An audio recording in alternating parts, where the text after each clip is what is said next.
2 মিনিটে ডাব্লিউবিজেইর জানকারি কিরমভাবে, কি করে এক্সাম হয়, কোথায় গিয়ে ফর্ম ফিল আপ করবো, কি হয়, কি তার ব্যাপার স্যাপার। তুমি যদি এখন এটা সম্বন্ধে পুরো এখন থেকে জানতে চাও, তুমি 11এও পড়তে পারো, তুমি এখন 12এও পড়তে পারো, বাট একটু ডিটেলস জানতে চাইছো ছোট্ট করে, তো সবার প্রথম কাজ হচ্ছে এই এসছি আমি গুগল বাবার কাছে।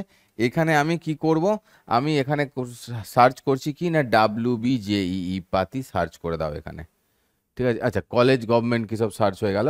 চলো ডাব্লিউবিজেই পাতি সার্চ করে দাও এখানে। ঠিক আছে, ডাব্লিউবিজেই সার্চ করে দিলাম, বেরিয়ে পড়লো প্রথমটাই কি লেখা রয়েছে, ডাব্লিউবিজেই বোর্ড ইন্ডিয়া। গেলাম, খুলে গেল, দেখো যেই খুলে গেল এখানে একটা বেরিয়ে এসছে। হ্যাঁ, তার মানে বুঝতে পারছো এটা পশ্চিমবঙ্গের জিনিস। তো West Bengal joint entrance examination board এখানে দেখাচ্ছে। এই ওয়েবসাইটের মধ্যেই তুমি পেয়ে যাবে সমস্ত কিছু ইনফরমেশন, কি ফর্ম বেরিয়েছে, ডাব্লিউবিজের ফর্ম ফিল আপ স্টার্ট হয়ে গেছে, সমস্ত ইনফরমেশন পাওয়া যাবে এখানে। ওকে, তো শুরুতেই পেয়ে যাবে এখানে ইনফরমেশন, ফর্ম ফিল আপ করতে হবে। তার আগে তো আমরাও তোমাদের দিয়ে দেবো যে হ্যাঁ ফর্ম বেরিয়ে গেছে, অনলাইন ফর্ম ফিল আপ শুরু হয়ে গেছে। তো এইখানেই আমাদের থাকে, এখানে এই মুহূর্তে নেই যেহেতু এক্সামের ফর্ম ফিল আপ চলছে না, ফর্ম ফিল আপ চললে এই শুরুতেই চলে আসে। ঠিক আছে, তো এবার এক্সামিনেশনস বলে একটা জায়গা আছে, দেখো সেখানে ডাব্লিউবিজেই আছে। সেই ডাব্লিউবিজেই গেলে এখানে দেখতে পাচ্ছ আপাতত লেখা আছে যে 2024 28 এপ্রিল এক্সাম ছিল, যেটা শেষ হয়ে গেছে। এবং ডাব্লিউবিজেই সংক্রান্ত জিনিসপত্র গেলে তোমরা এইভাবে ডাব্লিউবিজেই সেকশনে গেলে, এখান থেকে এই এক্সামিনেশন থেকে এই ডাব্লিউবিজেই সেকশনে গেলে ওখানেই দেখতে পেয়ে যাবে কি হচ্ছে, কি হয়েছে, কবে ফর্ম ফিল আপ, কবে থেকে শুরু হচ্ছে, বাস। নেক্সট, তুমি ভাবছো আবার প্র্যাকটিস করব, এগুলো সত্যিই কি ডাব্লিউবিজেইর কোশ্চেন যেগুলো স্যার করাচ্ছে? তো তুমি এখানে WBJEE old question paper WBJEE চলে যাও, সিলেক্ট করো, এখান থেকে পরপর পরপর রয়েছে ডাব্লিউবিজেইর কোশ্চেনগুলো, এখান থেকে পিডিএফ ডাউনলোড করতে পারো, ইংলিশ বাংলা বোথ ফরম্যাটে পেপারটা দিয়ে দেওয়া রয়েছে প্রিভিয়াস ইয়ারের, আরামে করতে পারছো, কোনো ব্যাপার নেই, একদম বিন্দাস। এবার আমাদের কথা হচ্ছে ফর্ম ফিল আপের সময় নোটিফিকেশান যেটা আসে, তুমি এমনিও জানতে পেরে যাবে, আমরাও চ্যানেলে দিয়ে দেবো। এইখানে এসে ফর্ম ফিল আপ করতে হয়, প্রথমে করতে হয় একটা রেজিস্ট্রেশন, তারপরে তোমাকে গোটা ফর্ম ফিল আপ করে একটা ফিস পেমেন্ট করতে হয়, সেটাও এইখানেই হয়। ফর্ম ফিল আপের একদম শেষের দিকে থাকে ফিস পেমেন্টের অপশান, সেটা তোমায় করতে হয়, অনলাইন ফিস পেমেন্ট করা যায়। এখন তো সব বুঝতেই পারছো অনলাইন পেমেন্টের যুগ হয়ে গেছে, আরামসে করতে পারবে, কোনো অসুবিধা নেই।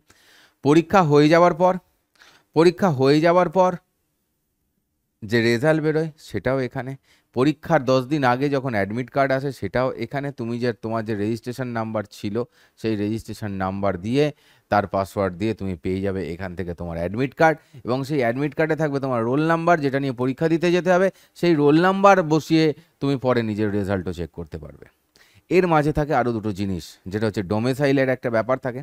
কিছু কলেজ আছে যেগুলো ডোমিসাইলদের জন্যই, মানে তুমি পশ্চিমবঙ্গের নিবাসী হলে তোমার জন্যই, ঠিক আছে, অথবা বাইরের স্টেটের কেউ হলে তাকে এখানে তার ডোমিসাইল সার্টিফিকেট দেখাতে হবে।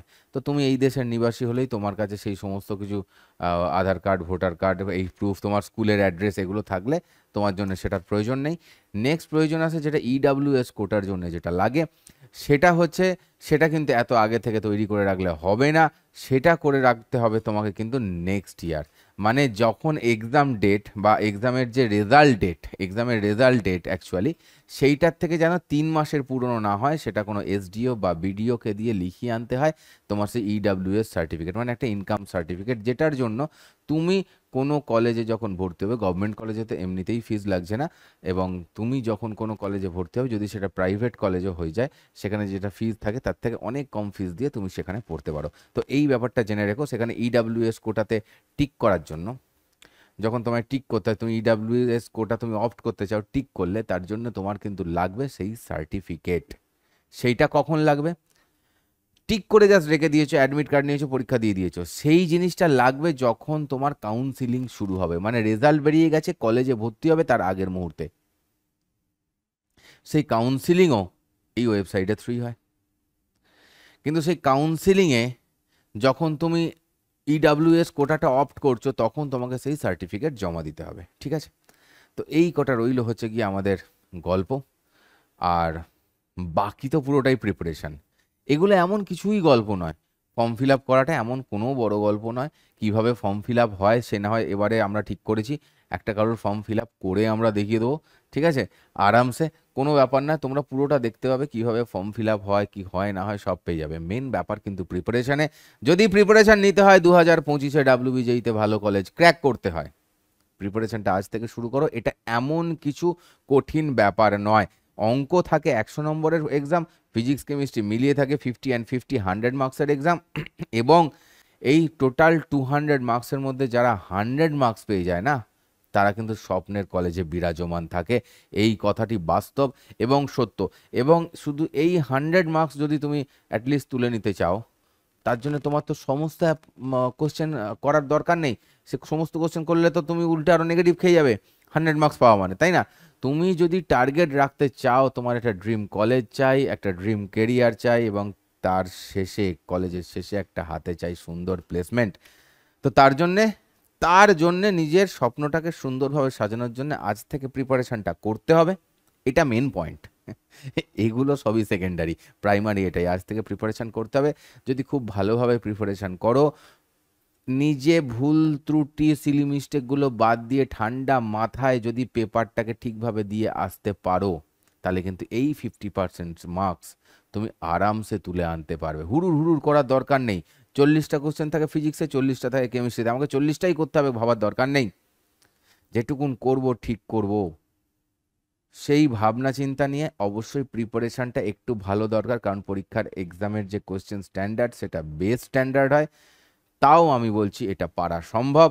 সো যে কদিন আর আছে হাতে, খুব ভালো করে লড়াইটা চালিয়ে যাও, নিশ্চয়ই কেরিয়ারটা খুব ভালো হবে। ঠিক আছে, চলো, বাই।